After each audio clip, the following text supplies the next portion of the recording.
Hello दोस्तों, welcome to my blog. तो मेरी वेशभूषा पे मत जाना।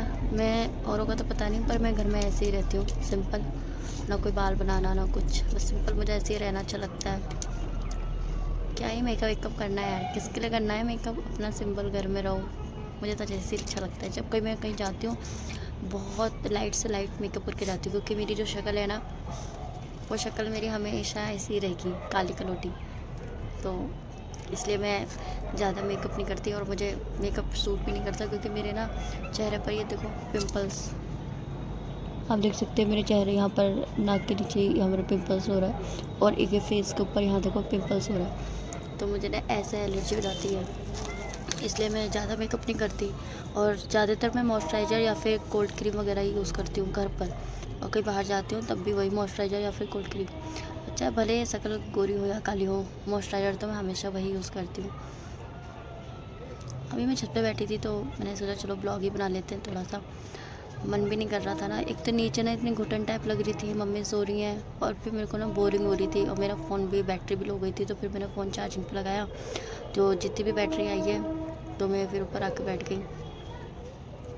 थोड़ा सा मैं सोचा चलो ब्लॉग शेयर कर लेती हूँ। अभी ना मेरे पापा का एक्सीडेंट हुआ था, तो मैंने वो ब्लॉग में शेयर किया हुआ है, आप ब्लॉग में देख लेना।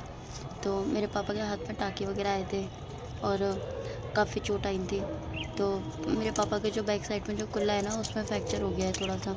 मतलब फ्रैक्चर भी नहीं बोल सकते, ऐसा हुआ कि हड्डी जो है ना बैक साइड की, जो कुल्ले की जो हड्डी होती है वो मतलब दब गई है, और खून का जमाव हो गया है। तो वैसे डॉक्टर ने बताया कि चलना है पापा को। तो हमारे एक जगतार अंकल जी हैं, जो बस ट्रांसपोर्ट है उनका अपना। तो हमारे वो जो अंकल हैं, उन्होंने अपना वॉकर दिया है मेरे पापा को। तो अभी मेरे पापा उस वॉकर से चल रहे हैं, थोड़ा थोड़ा सीख कर रहे हैं साथ में। और वैसे मेरे पापा जो वर्क फ्रॉम होम करते थे, वो जो तहसील की फ़ाइलें होती हैं ना, उनको बनाने का काम करते थे, और बस में मेरे पापा कंडक्टरी करते थे। तो अभी मेरे पापा चल नहीं पा रहे हैं, थोड़ा प्रॉब्लम हो रहा है। तो वैसे मैंने कल एक ब्लॉग डाला, मैंने ब्लॉग डालूँगी मैं बाद में। तो मतलब अपलोड मैंने कर दिया है, टाइमिंग के हिसाब से अपलोड होता है, तारीख के हिसाब से अपलोड होता है, क्योंकि काफ़ी सारे ब्लॉग मैं एडिट कर देती हूँ, फिर अपलोड कर देती हूँ, तो मैं टाइमर लगा देती हूँ। तो मेरे पापा बता रहे थे कि कैसे कैसे मैं सामान लेकर आई हूँ, और कैसे अभी तो पापा के पैसे हैं। फ़िलहाल तो मैं जॉब नहीं करती हूँ, मैं तो बेरोज़गार हूँ। और जो मेरे घर में भाई लोग हैं, उनसे भी कोई सपोर्ट नहीं है, भाई लोगों से भी। एक छोटा वाला भाई है, वो थोड़ा बहुत अपना कर लेता है खर्चे पानी के लिए, तो वो थोड़ी बहुत मदद कर देता है घर पर भी। तो अभी तो कल कल तो राशन वही लेकर आया था अपने पैसों से। और अभी मेरे पापा हैं, तो मतलब मेरे पापा की जो थोड़ी बहुत जो भी सैलरी की मतलब बन रही थी, तो उन्हीं पैसों में से हमने थोड़ा घर का खर्चा करा। राशन वगैरह, पापा की दवाइयाँ वगैरह सब उन्हीं पैसों से आ रही हैं। तो अभी कल जब मैं कोर्ट गई थी, तो कोर्ट में भी कुछ नहीं हुआ है। कोर्ट में भी तहसील मतलब कोर्ट में भी वकीलों के अपने वो चल रहे हैं, क्या बोलते हैं, इलेक्शन वगैरह चल रहे हैं, तो वहाँ पे भी कुछ नहीं हो पाया। फ़िलहाल तो मैं साइन कर आई थी। वैसे आपको ना पता हो तो मैं आपको बता देती हूँ, एक्चुअली मेरी मैरिड हुई थी मैं 14 दिसंबर 2022 को, और मैं काफ़ी ज़्यादा दिन नहीं रही वहाँ पर, कुछ एक मंथ के आसपास ही रही थी मैं। और 16 जनवरी 2023 को मेरे ससुराल वालों ने मुझे घर से धक्का देके निकाल दिया था, मारपीट करी काफ़ी मेरे साथ, और एक हफ्ते तक खाना भी नहीं दिया था उन लोगों ने मुझे। तो मैं कमरे में बंद करके रखा हुआ था उन्होंने मुझे। अब कोर्ट में केस चल रहा है, दहेज का केस डाला था उनके अगेंस्ट। तो अब फिर खर्चा आ गया है, अब फिर हाई कोर्ट मुझे नैनीताल भागना पड़ेगा, और मुझे कुछ समझ नहीं आ रहा है कि मैं पैसे कहाँ से अरेंज करूँ। अब फैमिली में इतना सपोर्ट नहीं है, मेरी कोई जॉब भी नहीं है, बस एक ब्लॉग बनाने का ही काम करती हूँ। कुछ सिलाई भी घर की करती हूँ, ज़्यादा कुछ सिलाई नहीं आती मेरे पास, और इतने पैसे भी नहीं आते हैं कि मैं अपना पूरा कोर्ट कचहरी और अपने मोबाइल में रिचार्ज वगैरह, और पापा का दवाई, घर का राशन वगैरह का, और बिजली बिल, हाउस मतलब बिजली बिल, पानी बिल, ये सब जमा कर सकूँ। इतने अर्निंग नहीं होती मेरी अपनी। तो भी मैं एक तरीके से तो बेरोज़गार ही हूँ। तो आप लोग बोलोगे ये अपने पर्सनल कोर्ट कचहरी की बातें क्यों शेयर कर रही है?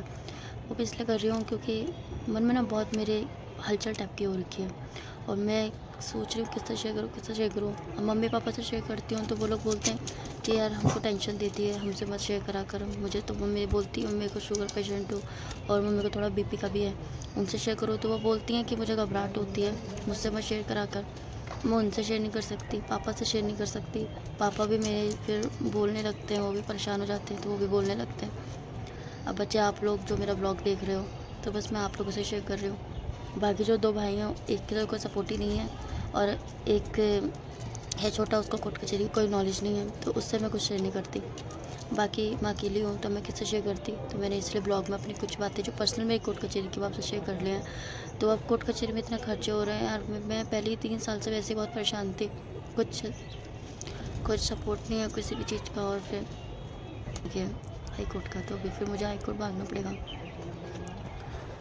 किराया, वकील करना, वकालतनामा जमा करना, अपना जवाब देना, काफ़ी सारी चीज़ें होती हैं कोर्ट कचहरी में, आप लोग जानते ही हो। तो समझ नहीं आ रहा यार, बस मन था तो मैंने आज अपना ब्लॉग में आप लोगों से बात शेयर कर ली। बाकी तो यार मैं जॉब वगैरह करती, कुछ करती, तो मैं एंट्रेंस मिला था वो भी खारिज करवा दिया लड़के वालों ने। खारिज कैसे हुआ, क्यों करा, किस लिए करा, ये मैं नहीं जानती, बस खारिज कर दिया उन लोगों ने। रीज़न भी बस कुछ नहीं बताया मैम ने, किस रीज़न पर खारिज हुआ था मेरा वो केस। अभी लड़के के वकील ने एग्रीमेंट करवाया तो उसमें भी हमारे साथ धोखाधड़ी कर दी लड़के वालों ने। उसमें ये कर दिया कि लड़के के वकील ने बोला था कि तुम्हें सामान और पैसा दे दिया जाएगा जब तुम अपने केस वापस लोगी। ना तो उन्होंने मेरा सामान पैसा मुझे वापस करा, ना ही मुझे एग्रीमेंट पे सिर्फ मुझे 14,000 रुपये दिए थे उन लोगों ने, और कुछ नहीं दिया था, जिस पे मैं मेरे पापा ट्रस्ट कर लिया और मेरे पापा का हम लोग के साथ धोखा कर दिया। अब मैं और मेरे पापा ही भाग दौड़ कर रहे थे अभी तक तो, लेकिन अब मैं अकेली बढ़ गई हूँ, अब मुझे अकेले ही सब कुछ हैंडल करना है।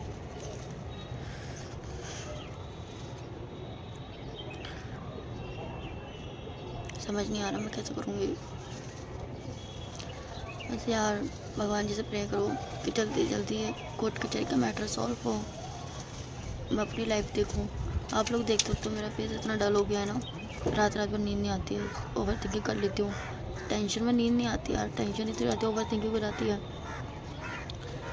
कहीं से कोई फाइनेंशियल सपोर्ट नहीं है। बाकी यार आप लोग सपोर्ट करो मुझे, मेरा वीडियो देखते हो तो लाइक कर दिया करो, सपोर्ट कर दिया करो, सब्सक्राइब कर हेल्प करो, बस और मैं क्या कर सकती हूँ। जितना मुझसे बोला गया। बाकी ब्लॉग अच्छा लगे तो लाइक करना, चैनल को सब्सक्राइब करना। बाय बाय, फिर मिलूँगी अगले ब्लॉग के साथ। Bye bye.